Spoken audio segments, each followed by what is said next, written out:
சிறுகதை. தேவதைகளின் சிறகுகள். அதிகாலை 4:30 என அலாரம் அடித்துச் சொல்லியது. மேனகாவுக்கு திடுக்கென்று விழிப்பு வந்தது. தன் மேல் கால் போட்டு தூங்கிக் கொண்டிருந்த மகன் கண்ணில் காலை மெதுவாக எடுத்துவிட்டு திரும்பி தன் தலைக்கு மேல் அடித்து கொண்டிருக்கின்ற அலாரத்தை நிறுத்தினாள். தன்னருகே மகள் எலி அயர்ந்து தூங்கிக் கொண்டிருந்தாள். அவளுக்கு பக்கத்தில் தன் கணவர் சிவா குரட்டை விட்டு கொண்டிருந்தான். போர்வையை விலக்கிக் கொண்டு எழுந்து சேலையை சரி செய்து கொண்டாள். கலைந்திருந்த தலைமுடியை நோக்கி கட்டிக்கொண்டு பாத்ரூமுக்குள் நுழைந்து பல் துலக்கி முகம் கழுவிவிட்டு திரும்பினாள். தனது போர்வையை மடித்து வைத்துவிட்டு கதவை திறந்து கொண்டு வாசலுக்கு வந்தாள். வெளி விளக்கை ஒளிரவிட்டு வாசல் தெளித்து அழகாய் ஒரு கோலம் போட்டாள். கதவை சாத்திவிட்டு சமையல் அறைக்குள் நுழைந்தாள். இரவு சாப்பிட்டுவிட்டு கழுவாமல் போட்ட பாத்திரங்கள் வரவேற்றன அவளை. இன்று என்ன சமைக்கலாம் என்ற யோசனையோடு அனைத்து பாத்திரங்களையும் விலக்கி முடித்தாள். ஒரு வழியாக என்ன சமைப்பது என்கிற கேள்விக்கு விடை கிடைத்து விட்டது. அடுப்பை சுற்றி கழுவி துடைத்து ஒரு பக்கம் இட்லி அண்டா வைத்து ஒரு பக்கம் உலை வைத்து காய்களை நறுக்கி முடித்த போது மணி 6 இருந்தது. அவசரமாய் ஓடி கணவனை எழுப்பினாள். அவன் எழாமல் திரும்பி படுத்து கொண்டான். 5ஆம் வகுப்பு படிக்கும் மகள் எழிலியை எழுப்பிவிட்டு பாத்ரூமுக்குள் அனுப்பிவிட்டு 3ஆம் வகுப்பு படிக்கும் கண்ணனை எழுப்பி பல் துலக்கி விட்டாள். அதற்குள் அம்மா துண்டு எடுத்து வாம்மா என்று பாத்ரூமுக்குள் இருந்து கத்திக்கொண்டு இருக்கும் எழிலிக்கு துண்டு முதல் யூனிஃபார்ம் வரை எடுத்து போய்விட்டு மகனுக்கு சத்து மாவு காய்ச்சி கொடுத்து கொண்டே மீண்டும் கணவனை எழுப்பினாள். அவன் சோம்பல் முறித்து எழுந்து பாத்ரூம் கதவை தட்ட உள்ளுக்குள் இருந்து எழிலி கத்த அவர்களை சமாதானம் செய்து சரி பண்ணுவதற்குள் அடுப்பில் இருக்கும் குக்கர் விசில் அடித்தது. ஒரு வழியாக சமைத்த ஒவ்வொன்றையும் டைனிங் டேபிளுக்கு கொண்டு வந்து வைத்து கொண்டிருக்கையில் கண்ணன் இன்னும் ஹோம்ஒர்க் பாக்கி இருக்கு என்று அழுதான். அவனை சமாதானம் செய்து ஹோம்ஒர்க் என்னவென்று பார்த்து சொல்லிக் கொடுத்து முடிப்பதற்குள் எழிலி ஓடி வந்தாள். அம்மா, மணி 7:30 ஆச்சு, எனக்கு சடை பின்னி விடுமா என்று விரித்து தலைமுடியுடன் முக்கால் அழுதாள். முக்கால் அழுது கொண்டே இருந்தாள். இருடி வர்றேன் என்று எழுந்தபோது மேனகா துண்டு எடுத்து போடு என்று பாத்ரூமில் இருந்து ரவியின் குரல்.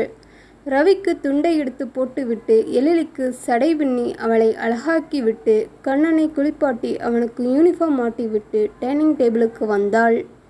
அந்த ப்ளூ சட்டை தானே அயன் பண்ணி வைக்கச் சொன்னேன், நீ கிரீன் சட்டையை அயன் பண்ணி வச்சிருக்க என்று கடுப்போடு வந்து உட்கார்ந்தான் ரவி. இன்னைக்கு அட்ஜஸ்ட் பண்ணிக்கோங்க, எனக்கு மட்டும் என்ன 10 கையா இருக்கு என்று அவளும் எரிச்சலாகி இட்லியை எடுத்து தட்டில் வைத்தாள். சாம்பாரா, நல்லா ஊத்து. சரி, நாங்கள் கிளம்புன பின்னாடி வீட்டில் சும்மா தானே இருக்க, அந்த நேரத்தில் எல்லா சட்டையும் அயன் பண்ணி வச்சாதான் என்னவாம்? கோபமானான் ரவி. ஆத்திரத்தில் அழுகை முட்டிக்கொண்டு வர எதுவும் பேசாமல் சாம்பாரை ஊற்றி சட்னி வைத்தாள். அம்மா, ஸ்கூல் வேன் இப்போ வந்துடுமா என்று அரையும் குறையுமாக எழிலி சாப்பிட்டு முடித்தாள். எனக்கு இட்லி வேண்டாம், தோசைதான் வேணும் என்று அடைம்பிடித்த கண்ணனுக்கு முருகலாய் 2 தோசை வார்த்து ஊட்டிவிட்டாள். அவசர அவசரமாக மதிய உணவை டிஃபன் பாக்ஸில் வைத்து தண்ணீர் பாட்டிலில் தண்ணீர் நிரப்பி 3 பேருக்கும் கொடுத்துவிட்டு கடிகாரத்தை பார்த்தாள். மணி 9 காட்டியது. எங்க 2 பேரையும் வேனில் ஏற்றி விட்டுட்டு நீங்கள் ஆஃபீஸ் போங்களேன், துவைக்கிற துணி நிறைய இருக்கு என கெஞ்சினாள். எனக்கு டைம் ஆச்சு என்று சொல்லிக்கொண்டு அவள் பதிலை கூட எதிர்பார்க்காமல் பைடா என்று குழந்தைகளிடம் சொல்லிவிட்டு வேகமாய் வண்டியை கிளப்பிக்கொண்டு பறந்து விட்டான். இருவருக்கும் ஷூ மாட்டிவிட்டு வேன் ஏற்றிவிட்டு வீட்டுக்கு திரும்பி கதவை திறந்து ஓடிந்து போன அளவிற்கு வலித்த இடுப்பை பிடித்து கொண்டே காற்றாடி சுவிட்சை தட்டிவிட்டாள். அப்பாடா என்று டைனிங் டேபிள் உட்கார்ந்தாள். மணி 9:30 காட்டியது.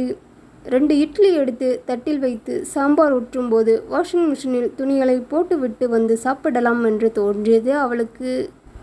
சரி என்று அனைவரும் அவிழ்த்து போட்ட அழுக்கு துணி மலையை அள்ளி எடுத்து ரவியின் சுருட்டியிருக்கும் சட்டை கைகளை நீட்டிவிட்டு எல்லாவற்றையும் ஒவ்வொன்றாக வாஷிங் மிஷினில் போட்டுவிட்டு வடியும் நெற்றி வியர்வையை துடைத்த போது செல்போன் சினுங்கியது. ஹலோ ஹலோ, நான் ஸ்னேகா பேசுகிறேன்.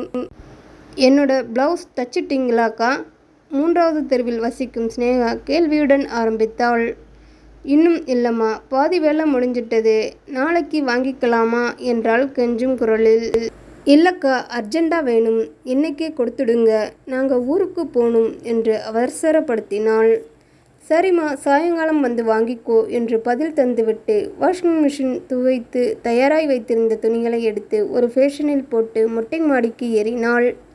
துணிகளை காய வைத்து விட்டு இறங்கி வந்து மணியை பார்த்தால் 10:30 என்றது. தையல் மிஷினில் உட்கார்ந்து ஸ்னேகாவின் பிளவுஸ் 2ஐயும் தைத்து முடித்து எழுந்தபோது மணி 12. தலை சுற்றியது அவளுக்கு. ஒரு டீ வைத்து குடிக்கலாம் என்று சமையல் அறைக்குள் நுழையும் முன் டைனிங் டேபிளை பார்த்தாள். அவளுக்காய் தட்டில் வைத்து சாம்பார் ஊற்றி ஊறிப்போயும் ஆறிப்போயும் இருந்த இட்லி அவளை பார்த்து கேலியாய் சிரித்தது. அழுதே விட்டாள். சாப்பிடக்கூட மறந்து விட்டேனா சே என்று தட்டோடு கொண்டு அந்த இட்லியை சிங்கிள் போட்டுவிட்டு சூடாய் ஒரு டம்ளர் நிறைய காஃபி வைத்து எடுத்துக்கொண்டு அலமாரியை திறந்து ஒரு தலைவலி மாத்திரையை எடுத்து போட்டு கொண்டாள். அப்போதுதான் அவள் திருமணத்திற்கு முன் எப்போதோ எழுதி முதல் பரிசு பெற்ற சிறுகதை வந்த பிரபல வார இதழ் கண்ணில் பட்டது. எடுத்துக்கொண்டு வந்து சோபாவில் அமர்ந்து நிதானமாக காஃபியை உறிஞ்சினாள். இதழின் பக்கங்களை புரட்டினாள். அவள் எழுதிய சிறுகதையின் தலைப்பு வலைக்குள் வாழ்க்கை. அவளையே அறியாமல் கண்ணிலிருந்து கண்ணீர் கன்னத்தில் வழிந்தது. வழிந்த கண்ணீரை துடைத்து கொண்டு புது தெம்புடன் எழுந்தாள். அலமாரியின் கீழ் அடுக்கில் தூசி படிந்து கிடந்த ஒரு சிறிய மரப்பட்டியை எடுத்து தூசி தட்டினாள். சிவசங்கரி, சுஜாதா, பாலகுமாரன் என்று பல்வேறு எழுத்தாளர்கள் எழுதிய புத்தகங்கள் நிரம்பியிருந்த பெட்டிக்குள் இருந்து சில காகிதங்களை புத்துணர்ச்சியுடன் எடுத்து அடுத்து எழுதப்போகும் சிறுகதையின் தலைப்பை எழுதினாள். தேவதையின் சிறகுகள்.